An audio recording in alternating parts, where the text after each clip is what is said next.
Isa lang ba yun na?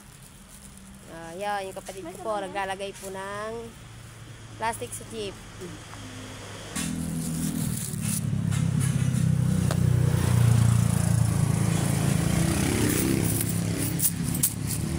Ayan po yung kapatid kong pinakamakulit.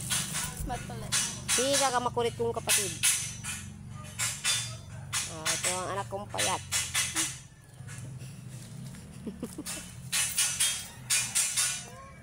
Aray ko. Kumakapalo aga.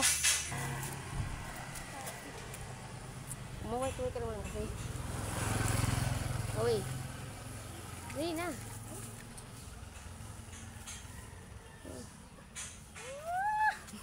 Nahihiya daw siya, guys.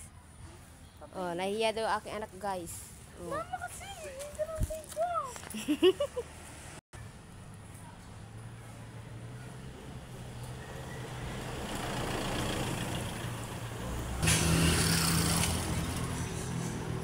Magkulitan muna tayong dalawa. Kulitan namin mag-ina na. Habang hindi pa, wala pang dumadaan sa sakyan.